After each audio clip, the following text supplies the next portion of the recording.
नाज़रीन, दुनिया भर में भारत फसादात करवाने और आलमी अमन को ख़राब करने में जहां मुलव्विस रहा है, वहीं वो इस हवाले से बहुत शोहरत भी रखता है कि भारत ने आज तक किसी भी अमन कॉन्फ्रेंस में ऐसी बात नहीं की कि जिसके बाद ममालिक आपस में जुड़ें और तनाज़ात का ख़ात्मा किया जा सके। और एक बार फिर मोदी ने SCO कॉन्फ्रेंस में पाकिस्तान और चीन के बारे में ऐसे बयानात दे दिए हैं कि जिनके बाद खित्ते में कशीदगी बढ़ने के इम्कान बहुत हद तक बढ़ चुके हैं। कॉन्फ्रेंस में चीनी सदर मोदी और वजीर आजम इमरान खान भी अचानक से एक दूसरे के सामने आ गए थे। मोदी ने कहा है कि पाकिस्तान ऐसे मसले पर यानी मसले कश्मीर पर क्यों बार बार आवाज उठा रहा है कि जो जरूरी ही नहीं है। आप अंदाजा लगाइए कि कश्मीर के जहां पर मोदी और भारतीय अफवाज एक तवील अरसे से ना सिर्फ मजालिम ढा रहे हैं, वहां पर ना सिर्फ बच्चों को यतीम किया जा रहा है, वहां पर ना सिर्फ खवातीन को बेवा किया जा रहा है, बल्कि बहुत से नौजवानों को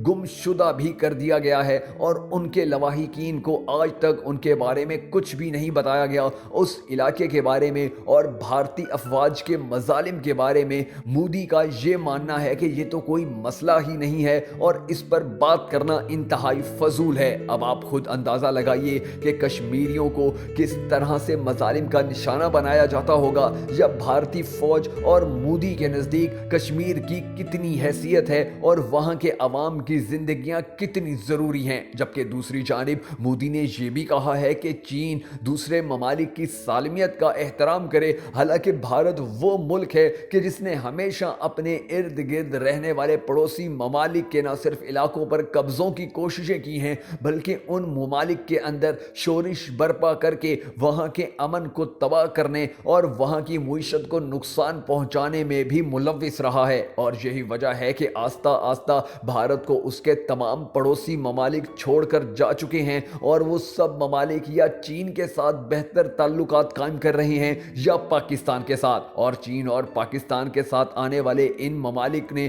पूरी दुनिया को पैगाम दिया है कि भारत न सिर्फ उनके इलाकों पर कब्जे करना चाहता था, बल्कि उन इलाकों के ऊपर अपनी फौजों को भेजकर वहां की आवाम को गुलाम भी बनाना चाहता था। और यही वजह है कि छोटे छोटे ममालिक यानी कि बांग्लादेश, नेपाल, भूटान, ये सब ममालिक भारत के मुकाबले में इंतहाई कम रकबा रखते हैं, मगर उसके बावजूद भी इन ममालिक ने अपने नए नक्शे जारी कर दिए हैं और उन नक्शों में बहुत से ऐसे इलाके भी अपने तस्वुर किए हैं, अपने बताए हैं कि जो भारत के ज़ेरे इंतज़ाम आते हैं। जिसके बाद भारत की पूरी दुनिया में ना सिर्फ सबकी हुई थी, बल्कि भारत का ये पैगाम कि वो अमन देना चाहता है दुनिया को, वो दुनिया में अमन कायम रखने के लिए अपना किरदार अदा कर रहा है, उसको भी शदीद नुकसान पहुंचा था। और अब एक बार फिर भारतीय वजीर आजम ने जो धमकी पाकिस्तान और चीन को दी है, तो इसके बाद जो हालात ख़राब होंगे उसकी भी तमाम तर जिम्मेदारी सिर्फ और सिर्फ भारतीय हुकूमत और मोदी पर ही होगी। अब ये तो आने वाला वक्त ही बेहतर बताएगा कि पाकिस्तान